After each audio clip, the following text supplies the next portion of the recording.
ABC 10 News at 7 starts now. And for him to do that to his best friend, like, I can't even imagine what he would do to a stranger.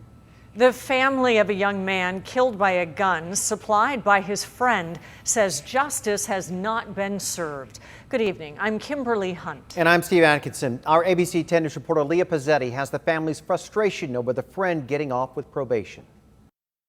At just 18, Connor Mangseth inspired everyone to live their lives to the fullest. Connor was absolutely loyal, and he was taken way too soon. That motivation cut short in July of this year. Connor went to his friend Gerardo Gonzalez's home in Carlsbad. Gerardo, who was out on bail for a felony, had a gun and gave it to a 16-year-old girl. She pulled the trigger thinking it was empty, killing Connor. They then tried to hide it. The worst part is the things that happened after that. It was that Gerardo Gonzalez and this minor, they left to go hide the gun. They created a false story involving two other gunmen, and they spent 20 minutes doing this as opposed to anyone calling 911 or getting help. Connor's sister Sabrina says she wants justice for those actions, but she says justice was not served. Gerardo was charged with accessory after the fact and child endangerment, pleading guilty, then sentenced to probation and up to a year in jail, a punishment Sabrina says does not fit the crime. It is, absolutely terrible that the justice system doesn't uphold morality in any sense for his actions that he chose to do. She started a petition saying the plea was made without communication with the family, asking the courts to take more time to investigate, but with Wednesday's sentencing, that hope is gone. The district attorney's office brought in a second prosecutor to finish the case, and Sabrina says that prosecutor did do a better job of communicating with them. When asked about the plea deal, the DA's office said in part, "This is obviously a tragic case, and we've been in very close contact with the victim's family in recent weeks as we continue to seek justice for their loss." Now, this family wants the community to know their frustrations. Gerardo Gonzalez himself in the trial said, Connor was my best friend, and for him to do that to his best friend, like, I can't even imagine what he would do to a stranger, someone else. Hoping to keep Connor's legacy alive by continuing to demand justice. Leah Pizzetti, ABC 10 News. The 16-year-old who pulled the trigger does face murder charges. Her next court appearance is set for November 9th. Turning now to coronavirus, if the county wants to continue reopening parts of the local economy, it's going to have to meet a new state metric. That metric is designed to reduce COVID transmission in hard-hit communities. ABC 10 News reporter Adam Rakusin looks at how that could impact which local areas get the most attention. Walk down 3rd Avenue in Chula Vista. You can't miss some of the South Bay's top places to eat. People call, Dave, can I get a table? And I say, well, we put you at the top of the list. Tony Rasso runs La Bella Pizza Garden. The restaurant's been in the family for about 60 years. While the pandemic's thrown them some curveballs, they've been able to adapt. Between La Bella Cafe and the original Bellas, we had 100 workers. And we've just adapted to a smaller facility, of course, because we had to close down the cafes. We're still at 80 plus. Tony would like to open up more seating for more business, but that's going to take a move in the tier system, and San Diego County just isn't there yet. I asked him about the state's new metric and what impact it could have. It's going to help to focus where the problems are. And maybe the community will come together and they'll realize that it's time to do it right. Now, along with case and positivity rates, the counties will also have to hit a health equity metric. It makes sure test positivity rates in the most disadvantaged neighborhoods do not significantly lag behind the overall county test positivity rate. Really, this change of direction is really a good thing, because I think that you have to focus on getting the resources where the infection rates are the highest. Mary Casillas-Salas is the mayor of Chula Vista.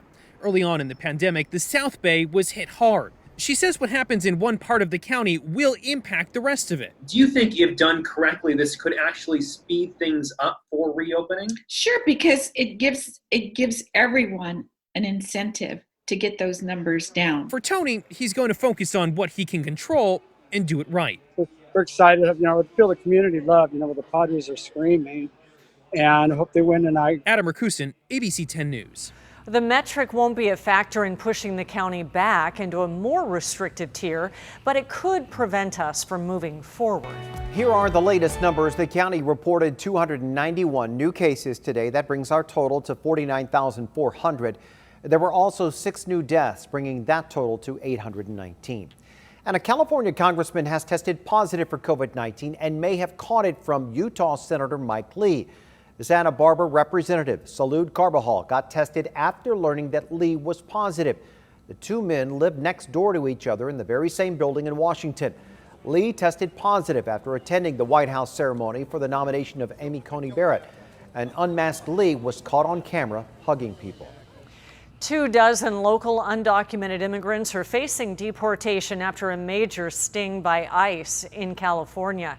But as ABC 10 News anchor Lindsay Pena reports, some say the real motive behind all this is politics. The Otay Mesa detention facility is where the undocumented immigrants picked up in a recent raid now are, if they haven't already been deported. Immigration and Customs Enforcement held a news conference by phone Thursday to announce the recent arrests, saying they took 24 people into custody over the 5-day operation. The reason why we did the operation is, again, this is a continuing effort to raise public awareness of the dangerous sanctuary state laws passed by the state of California. San Diego Field Office Director Gregory Archambault says all but one of the individuals arrested were targets on their list. According to ICE, 80% of those people had criminal convictions, pending criminal charges, or both. Archambault says the laws preventing local law enforcement from cooperating with federal authorities impacts public safety. Innocent members of the public at risk and also abandons the victims. So this is why we conduct these operations. But immigrants' rights activists see it very differently. The Trump administration is using this as a political campaign. And it's unfortunate that's being done at the backs of hardworking families, many of whom are migrants who live and contribute to this country. Pedro Rios with the American Friends Service Committee says the raids are simply an effort by the Trump administration to instill fear surrounding undocumented immigrants before the election.